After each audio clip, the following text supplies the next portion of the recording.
이 시간 우리 함께 예배드리는 모든 성도님들을 축복합니다. 우리 믿음을 가지고 아멘으로 응답하시기 바랍니다. 평안하십시오. 성령 충만하십시오. 이 시간에 여러분께 전하는 말씀을 통하여서 여러분 모두가 그리스도의 좋은 일꾼이 되시기를 간절히 축복합니다. 오래전의 일이에요. 제가 부담임 목사로 사역을 지원했을 때의 일입니다. 제가 한번 말씀드린 적이 있었는데요. 개척교회를 하다가 부담임 목사로 사역하고자 여러 교회 이력서를 보냈었는데 잘 청빙되지가 않았었어요. 연말까지 결정돼서 새해에는 새롭게 사역을 시작하겠다 생각했었는데 해를 넘겨서도 제가 사역지를 찾지 못하고 있었습니다. 그렇게 조급해하던 때에 한 대형 교회에서 이력서를 놓고 최종 면접을 보게 되었습니다. 제가 이야기하면 여러분이 다 알만한 그런 큰 교회였습니다. 최종 면접의 자리에 갔을 때 그 교회 수석 부목사님도 함께 자리를 하고 있었어요. 담임 목사님의 질문과 저희 면접 대상자들의 대답이 오고 가던 중에 그 수석 부목사님께서 이런 질문을 하시는 거예요. 우리나라에는 기름 한 방울 나지 않는데 만약 담임 목사님께서 한 땅을 지목하여 그 땅에 기름이 있다고 말한다면 어떻게 하겠는가라는 질문이었어요. 되게 황당한 질문이었죠. 이 질문의 의도가 무엇인가? 무엇을 궁금해하는가? 속으로 계속 생각했어요. 저는 이 질문을 받고 담임 목사의 잘못된 목회 방향을 목격하게 될 때 부담임 목사로서 어떻게 반응해야 할 것인가를 물어본다고 생각했어요. 그래서 제가 뭐라고 대답은 했는데 잘 기억은 나지 않아요. 왜냐하면 저희들 대답이 다 끝나고 한 그 수석 부목사님의 말이 너무나 충격적이었기 때문이에요. 면접 대상자들의 그런 이야기 다 듣고 나서 그분께서 이렇게 말씀하시더라고요. 저 같으면 그 땅을 파고 그곳에 기름을 묻을 겁니다. 그리고 담임 목사님의 말이 맞다고 증명할 겁니다. 이렇게 이야기를 하는 거예요. 지금도 잊혀지지 않는 장면이에요. 물론 그 대답이 담임 목사님의 목회 방향과 같다고 생각하지는 않습니다. 단지 수석 부목사님의 개인적인 생각일 뿐이죠.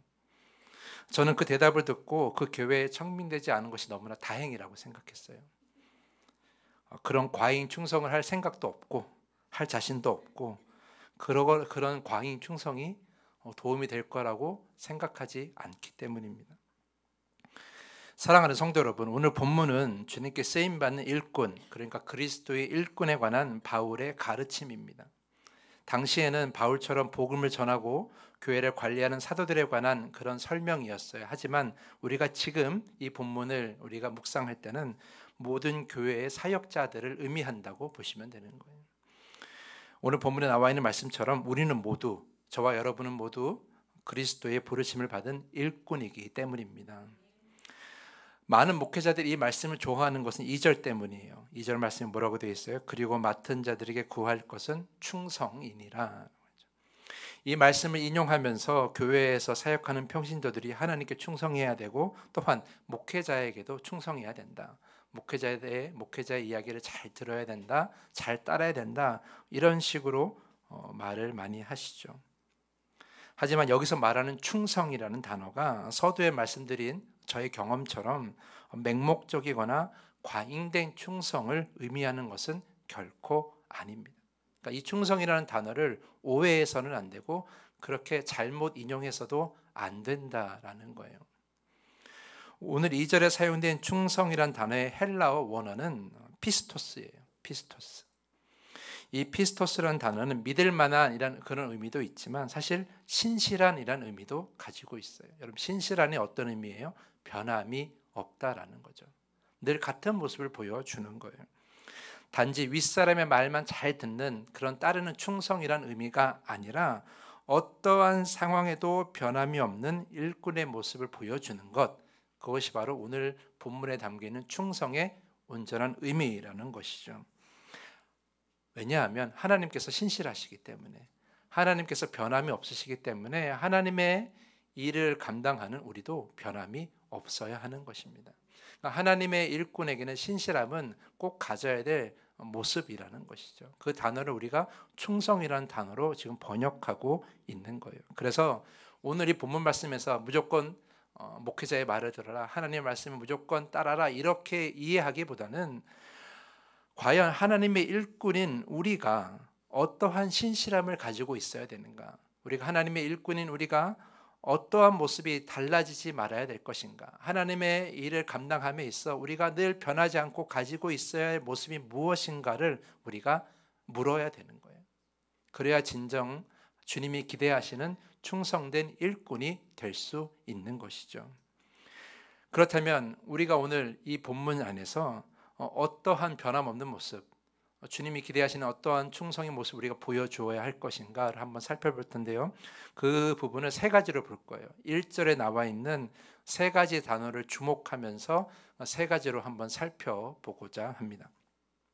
오늘 말씀을 통해서 여러분 모두가 주님의 신실한 일꾼이 되기를 간절히 축복합니다. 자, 먼저 우리가 1절에서 주목해야 할 단어 첫 번째는 바로 마땅히입니다. 마땅히. 1절을 보면 사람이 마땅히라고 이렇게 시작을 하죠.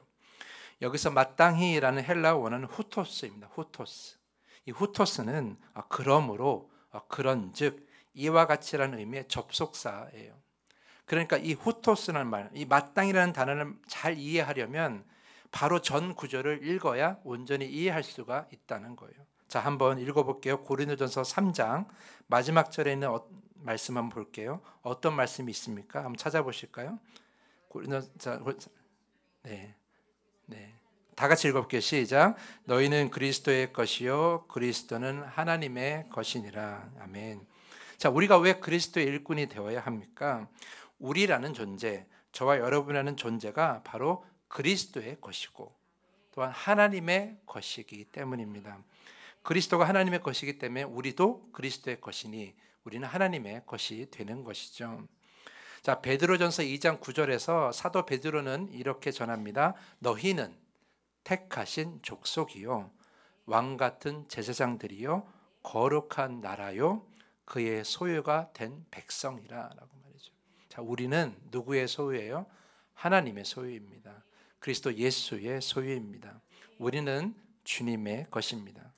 우리의 인생, 우리의 시간, 우리가 누리는 모든 것이 다 주님의 것입니다. 주님께서 새로운 생명으로 살게 하신 거듭난 새로운 인생이에요. 주님이 우리에게 주신 인생인 것이죠. 그렇기 때문에 그런 우리가 주님께 쓰임받는 것은 너무나 당연한 일이에요. 왜냐하면 우리는 주님의 것이기 때문이죠. 주님의 것이니까 주님의 일꾼으로 사는 것은 당연한 거예요. 이 당연함을 기억해야 돼요. 그런데 우리는 이 당연함을 어떻게 해요? 나를 높이는 데 사용하고 나를 자랑하는 데 사용하고 나의 의를 인정받으려고 할 때가 많이 있어요. 특히 교회의 일을 할 때 그런 교만한 마음이 드러날 때가 많이 있다는 것이죠. 당연히 우리는 주님의 일꾼이 되어야 하는데 마치 내가 선택해서 내가 큰 결정을 해서 일꾼이 된 것처럼 자랑할 때가 많이 있어요. 그렇게 자랑할 수가 없음에도 말이죠. 당연히 주님의 일꾼이 되어야 함에도 불구하고 마치 사람의 일꾼인 것처럼 하나님께 충성하지 않고 사람에게 충성하거나 사람에게 잘 보이기 위해서 주의 일을 할 때가 많이 있어요. 당연히 주님의 일꾼이 되어야 하는데 마치 나의 공로인 것처럼 나의 의를 인정받으려고 하고 그 일을 인정하지 않는 성도들을 미워하고 시기하고 질투할 때가 많이 있어요. 사랑하는 성도 여러분, 우리는 주님이 주신 생명을 살고 있는 거예요. 우리가 믿음을 가진 이후로 우리는 나의 생명이 아니라 주님이 주신 생명을 살고 있는 거죠. 죽어야 하는 영이지만, 마땅히 죽어야 하는 영이지만 주님의 구원 안에서 새롭게 거듭나 살고 있는 거예요. 이런 우리가 주님의 소유가 되고 주님의 일을 감당하는 것은 너무나 당연한 일인 거예요. 왜냐하면 그 구원이, 그 사랑이, 그 은혜가 너무 크기 때문이죠. 그 구원과 은혜와 사랑을 온전히 깨닫는 자라면 가만히 있을 수가 없는 거예요. 어떻게 해야 돼요? 주님을 위해서 쓰임 받기를 간절히 원하는 것이죠. 그래서 우리가 하나님 앞에 우리를 뭐라고 고백합니까? 종이라고 고백하지 않습니까? 우리가 스스로 하나님의 종이 되기를 마다하지 않는 것은 그 은혜와 사랑과 구원이 너무 크기 때문이에요. 그래서 우리가 주님의 일을 할 때에, 이 교회에서 주님의 사역을 할 때에 우리가 자랑할 것은 아무것도 없어요. 아무것도 없다고요. 내가 교회에서 이런 일 저런 일 하니까 자랑할 거야. 당연히 불가능하고요. 이런 일은 나밖에 할 수 없어란 말도 하면 안 되는 거예요. 내가 이걸 나만 할 수 있으니 인정해 달라고 말하는 것도 잘못된 말이에요. 내가 교회에서 이런 일 저런 일을 하니까 가장 대접받아야 된다고 그렇게 생각하는 것도 잘못된 거예요. 왜냐하면 우리는 주님의 것이기 때문이죠. 이 진리를 잊지 않고 우리가 주님의 일을 할 때 겸손한 모습을 보여야 하는 것이죠. 우리 더함교회에서도 이런 변함없는 겸손을 가진 성도가 필요해요. 그 어떠한 상황에서도 위치가 바뀔지라도 어떠한 직분을 가질지라도 이 겸손은 변함이 없어야 하는 거예요. 그것이 바로 주님이 기대하시는 충성, 그 신실함이라는 것이죠. 많은 일을 하면서 자기를 자랑하는 성도보다 한 가지 일을 하면서 주님을 높이는 성도가 우리 교회에 필요합니다. 여러분 모두가 그런 주님의 일꾼이 되기를 간절히 축복합니다. 두 번째입니다. 자, 1절에서 주목해야 할 단어 두 번째는 일꾼이라는 단어예요. 일꾼. 오늘 바울은 그리스도의 일꾼이라고 이렇게 표현을 하는데요. 여기서 사용된 일꾼은 헬라어로 휘페레테스라고 합니다. 휘페레테스라고 하는데 이 단어는 뭐뭐 아래라는 뜻의 전치사 휘포와 그리고 노를 젓다라는 의미의 에레소의 합성어예요. 그러니까 이 단어는 배 아래에서 노를 젓는 당시 노예들을 의미하는 거예요. 당시 배를 젓는 일은 중한 죄를 지은 죄인이나 또는 가장 험한 일을 하는 노예들이 하던 일이었다라는 거예요. 그 단어가 이제 점점 더 일꾼이라는 단어로 쓰이게 되었는데 왜 바울은 이 단어를 가지고 그리스도의 일꾼이라고 표현했을까? 저는 그것이 좀 궁금했어요. 지금 말씀을 묵상하면서 저는 한 영화가 떠올랐어요. 바로 이순신 장군을 주인공으로 한 영화들이 생각이 났죠. 아마 여러분 많이 보셨을 거예요. 명량이나 한산이나 노량, 이순신 장군을 주제로 한 세 가지 영화가 우리나라에서 개봉했고 크게 흥행도 했습니다. 아마 많이들 보셨을 텐데 그 영화를 잘 보면 그 배 아래에서 노를 젓는 그 사람들이 나와요. 물론 로마 시대처럼 노예나 죄인들이 노를 젓는 것이 아니라 수병들이 노를 젓고 있었죠. 그런데 가만히 보면 노를 젓는 이들은 바깥 상황을 보지 못해요. 배를 이끄는 장수가 좌로 가자고 하면 좌로 젓는 것이고 우로 가자고 하면 우로 젓는 거예요. 속도를 내자고 하면 있는 힘껏 노를 젓는 것이고 바다에 정박하자고 하면 그때서야 노를 젓는 것을 쉬는 것이 바로 그 배 아래서 노를 젓는 사람들의 모습이더라고요. 중요한 건 뭐냐면 바깥의 상황을 보지 않고 노를 젓는다라는 거예요. 다시 말해 배를 지휘하는 장수의 말만 듣고 노를 젓는다라는 거죠. 어떻게 그것이 가능할까? 여러분 자동차를 운전할 때에 우리는 바깥 상황을 보면서 운전하지 않습니까? 여러분 가리고 운전하면 할 수 있겠습니까? 당연히 못하는 거예요. 왜냐하면 앞이 보이지 않으니까 불안하기 때문이죠. 그런데 그 이순신 장군의 영화의 배에 있는 사람들을 보면 다 앞을 보지 않고 말만 듣고 노를 젓는 거예요. 어떻게 그것이 가능할까? 왜냐하면 그 노를 젓는 사람들은 배를 지휘하는 장수를 100% 신뢰하기 때문이에요. 영화에서도 이순신 장군이 자신의 배 한 척만 끌고 적의 사정거리 안으로 혼자 들어갑니다. 만약에 그 사실을 눈으로 봤다면 노를 제대로 젓겠어요. 그러나 보지 않고 그 장군의 그 명령을 따라 힘껏 노를 젓는 것은 뭐예요? 이 이순신 장군이 온전한 판단을 했을 것이다. 그 믿음만 가지고 노를 젓는 거예요. 결국 그 장군을 신뢰했기 때문에 가능한 일인 거죠. 사랑하는 성도 여러분, 우리가 그리스도의 일꾼이라면 우리가 변함없이 신뢰해야 할 것은 오직 그리스도이십니다. 잘 기억하셔야 돼요. 우리가 하나님의 일꾼이라면 우리가 변함없이 신뢰해야 될 것은 사람이 아니라 오직 하나님이십니다. 이 신뢰에 변화가 없어야 되는 거예요. 이 신뢰가 변함이 없는 충성된 그리스도의 일꾼이 되어야 되는 것이죠. 저희 교회에도 이런 변함없이 하나님을 신뢰하고 믿음을 잃어버리지 않는 일꾼이 필요한 거예요. 상황에 따라, 환경에 따라 변하지 않는 그런 믿음이 필요한 거죠. 내 삶이 내 뜻대로 되지 않는다고 해서 교회에서 하던 일을 멈추는 자는 필요 없어요. 내가 가진 것이 풍성하지 않다고 해서 교회를 해서 열심히 하던 헌신을 멈추는 자도 필요 없습니다. 내 마음이 어렵다고 해서 교회 일도 어렵다고 멈추는 자도 필요 없어요. 상황과 환경에 따라 사역의 그 다짐도 결심도 흔들리는 이들은 교회에 아무런 도움이 되지 않는 거예요. 진짜 충성은 변함없는 믿음이에요.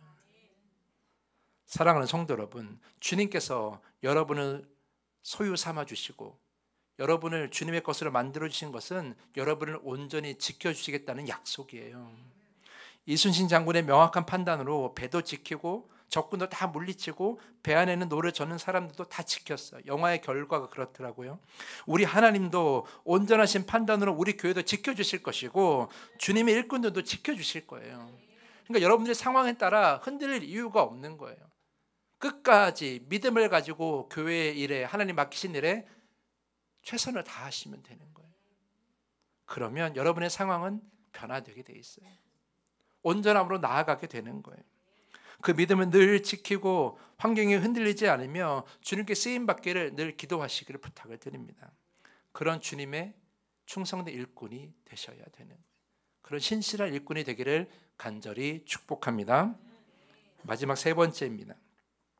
마지막 세 번째 1절에서 우리가 주목해야 할 단어는 무엇이냐면 바로 비밀입니다. 비밀. 자, 바울은 1절에서 하나님의 일꾼을 또 다른 말로 표현하는데 바로 하나님의 비밀을 맡은 자라고 이렇게 이야기하고 있습니다. 자, 여기서 왜 비밀이란 단어를 사용하였을까? 복음이 또는 말씀이 아무나 알아서 안 되는 그런 비밀인가요? 그건 아니에요. 모든 사람들에게 하나님 복음이 전하기를 원하시고 계시죠. 그런 의미로 비밀이라는 것은 아니에요. 그런 뜻은 아니라는 거죠. 단지 중요한 것은 무엇이냐면 이 비밀을 우리가 풀어내기 위해서는 어떠한 도구가 필요하다라는 거예요. 제가 6살 된 아들과 가끔 게임을 하거든요. 우리 아들이 게임하는 거 좋아해서 일주일에 3일씩 정해놓고 1시간씩 게임을 하는데 그 게임을 할 때 정말 숨겨진 어떤 그런 비밀의 문이 있어요. 그 비밀의 문을 열기 위해서는 주인공인 그 게임의 주인공이 어떤 도구를 가지고 그 문을 열어야 돼요. 그래야 거기 가서 더 좋은 아이템을 얻을 수 있더라고요. 마찬가지로 비밀이라는 것은 그냥 알 수 있는 것이 아니에요. 어떤 특별한 도구가 필요한 것이죠. 특별한 힘이 필요한 거예요. 그러니까 이 비밀을 하나님의 비밀을 맡은 자에게 뭐가 필요해요? 특별한 힘이 필요하다라는 것이죠. 그것이 무엇일까요? 바로 성령의 힘입니다. 자, 주님이 우리에게 맡기신 일은 사람의 힘으로 하는 것이 아니라는 거예요. 성령의 힘으로 하는 것이죠. 주님께서 약속하셨습니다. 사도행전 1장 8절 말씀 보면 오직 성령이 너에게 임하시면 너희가 권능을 받고 예루살렘과 온 유대와 사마리아와 땅끝까지 이르러 내 증인이 되리라 하시니라. 자, 우리에게 증인이라는 사명을 주셨어요. 그런데 우리가 뭘 받아야 돼요? 오직 한 가지를 받아야 돼요. 그것이 무엇입니까? 바로 성령이라는 거예요. 우리가 주님의 증인이 되는 사역을 잘 감당하기 위해서는 사람 힘이 필요한 것도 아니고 우리가 많은 것을 가져야 되는 것도 아니에요. 하나님은 오직 한 가지만을 주시셨어요. 그것이 무엇입니까? 바로 성령이라는 거예요. 우리가 주님의 일꾼이 되기 위해서는 오직 한 가지 성령이 필요한 것이죠. 자, 주님의 일꾼은 사람의 힘이 아니라 성령의 힘을 의지하는 자가 되어야 되는 거예요. 주님의 일꾼은 사람의 힘이 아니라 성령의 힘을 드러내는 자가 되어야 되는 거예요. 주님의 일을 하면 할수록 교회에서 일을 감당하면 감당할수록 내가 이만큼 가졌다고 내가 이걸 했다고 자랑하는 것이 아니라 나를 도우신 그 성령을 드러내셔야 되는 거예요. 그래서 성령과 동행하기 위해서 늘 깨어있는, 늘 성령을 간구하는, 늘 성령 충만을 위해 기도하는 그런 사역자들이 되셔야 되는 거예요. 우리 더함교회 필요한 일꾼도 여러분이 가지고 계신 재능이 뛰어난 사람이 아니에요. 그 재능은 완전하지 않아도 돼요. 가장 필요한 것은 뭐예요? 성령이 충만한 자예요. 성령이 충만한 자가 이 더함교회에 필요한 것이죠. 성령은 없는데 의욕만 있고 자기 과시만 있고 자랑만 있는 사람들은 필요 없어요. 그런 자들은 일꾼으로 쓸 수가 없는 거예요. 자, 여러분 한번 생각해 보십시오. 나는 이 교회 일을 할 때 무엇을 내세우고 무엇을 가지고 사역하고 있는가? 내 능력만 믿고 사역하진 않는가? 내 의욕만 믿고 사역하진 않는가? 나만 과시하기 위해서, 나를 자랑하기 위해 사역하지 않는가? 그렇다면 당장 내려놓으셔야 돼요. 우리가 의지해야 될 것은 오직 성령이라는 것이죠. 그래야 하나님의 비밀인 이 놀라운 일들을 우리가 해낼 수 있는 거예요. 사람의 힘으로는 풀어낼 수가 없는 거예요. 여러분, 이 비밀이라는 단어 속에 또 한 가지 의미가 있어요. 그 결과는 우리가 감히 상상할 수가 없다라는 거죠. 여러분, 사람의 힘으로 이 일을 하면 사람이 예측할 수 있는 열매만 맺게 돼 있어요. 하지만 우리가 성령을 의지하며 이 교회 일을 하면 우리가 예측할 수 없는 놀라운 열매들을 맺게 되어 있어요.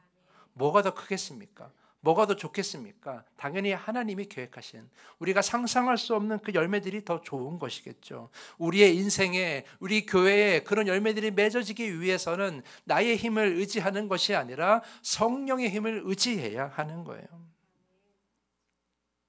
그러므로 우리 교회에 필요한 충성된 일꾼은 늘 변함없이 어떠한 상황에서도 나의 힘이 아니라 성령을 의지하는 자, 늘 기도하고 말씀을 묵상하며 늘 예배에 힘쓰며 성령과 동행하려고 애쓰는 자가 필요하다라는 것이죠. 여러분 모두가 그런 복된, 그런 충성된, 늘 성령과 동행하며 성령의 간구를 늘 변함없이 이루어 나가는 여러분 모두가 될 수 있기를 간절히 축복합니다. 자, 말씀을 정리합니다. 오늘 주님이 기대하시는 충성된 모습은 신실함이라고 말씀을 드렸어요. 변함없음이라고 말씀을 드렸죠.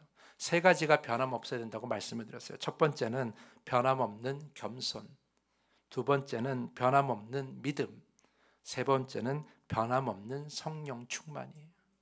이 세 가지가 있어야만이 온전한 그리스도의 일꾼이 될 수 있는 것이죠. 이제 2024년을 마무리하고 2025년을 준비하면서 우리가 많은 성도님들이 각자 사역자의 자리에 서고 있어요. 여러분, 우리 더함교회의 모든 성도들 다 그리스도의 일꾼입니다. 여러분, 맡지 않은 것이 아무것도 없어요. 한 가지를 맡더라도, 사소한 걸 맡더라도 예배 자리를 지키는 것도 여러분 주님이 주신 사명이에요. 다 우리는 사명자예요. 그 마음 잊지 않고 변함없는 겸손, 변함없는 믿음, 변함없는 성령 충만을 늘 간직하시길 간절히 축복합니다. 그것이 여러분들에게 하나님이 기대하시는, 우리 주님이 기대하시는 충성된 모습, 신실한 모습입니다. 이런 주님의 마음을 잘 헤아리며 충성된 주님의 일꾼 되기는 여러분 모두가 될 수 있기를 축복하면서 오늘 말씀을 마치겠습니다.